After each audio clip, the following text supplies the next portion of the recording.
ஜோதிடத்தில் குரு பார்வையால என்ன பலன் கிடைக்கும்? அனைவருக்கும் வணக்கம். ஜோதிடத்தில பார்த்தீங்கன்னா, குரு பெயர்ச்சி, குரு பார்வை, குரு பலன் இந்த மாரி வெவ்வேறான விஷயங்கள அது கரெக்ட்டான முறையில பார்க்குறாங்களா அப்படின்னு கேட்டா, அது நெறைய பேர் தப்பு பண்றாங்க.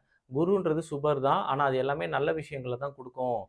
ஸோ, அது குரு கெடுதலான விஷயங்கள் குடுக்காது. குரு பலன் வந்துட்டா கல்யாணத்த பண்ணலாம் அப்படின்ற மாரி ஒரு மாயை தோற்றமும் இருக்கு. பிளஸ் பார்த்தீங்கன்னா, குரு பெயர்ச்சிய மட்டும் பார்த்து, அது எனக்கு இந்த பெயர்ச்சி நல்லா இருக்கு. இந்த விஷயம் நல்லது பண்ணிடும் அப்படின்ற ஒரு மாயையான விஷயங்களும் இருக்கு.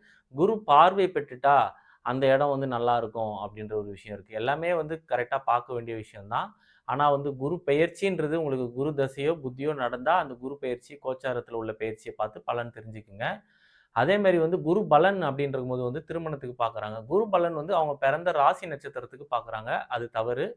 குரு பார்த்தீங்கன்னா, ஃபர்ஸ்ட்டு அவங்களுக்கு குரு தசை, புத்தி, அந்தரம் நடந்து கோச்சாரத்தில அவங்களோட லக்னத்துக்கு குரு 5, 7, 9, 11 இந்த மாரி பாவங்களோட தொடர்பு இருந்தது அப்டின்னா, அவங்களுக்கு மேரேஜ் பண்ணி வைக்கக்கூடிய அமைப்பு இருக்கு. ராசிக்கு பார்த்து ஏமாந்து போவாதீங்க.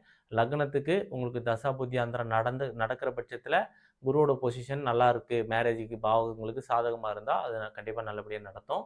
குரு பார்வை. குரு பார்வைன்றது பார்த்தீங்கன்னா, நெறைய பேர் ராசி கட்டத்த வச்சு குரு பார்வை பெற்றுட்டான். குரு பார்த்தீங்கன்னா, 7ஆம் பார்வை, 5ஆம் பார்வை, 9ஆம் பார்வை இந்த மாரி பார்வை இருக்கு இல்லையா? இந்த பார்வை பார்த்தீங்கன்னா, ராசி கட்டத்தில பார்க்குறாங்க. இது பார்த்தீங்கன்னா, அம்ச கட்டத்தில தான் பார்க்கணும். ஒரு கிரகம் பார்வைன்றது அம்சத்தில தான் நம்மளுக்கு பார்க்க முடியும். சரிங்களா? தவறான முறையில ராசி கட்டத்தில பார்த்துட்டான்ல, இதோ சேர்ந்துட்டான்ல அப்படின்ற மாரி சொல்லி, தப்பான பலன்கள பார்த்து தெரிஞ்சுக்கிறாங்க. ஸோ, அதுக்கு தான் நான் இந்த வீடியோ போடுறேன். இத பத்தி ஃபுல் டீட்டெயிலான ஒரு வீடியோ போடுவேன். ஸோ, தொடர்ச்சியா பாருங்க, ஷேர் பண்ணுங்க, சப்ஸ்கிரைப் பண்ணுங்க. நன்றி, வணக்கம்.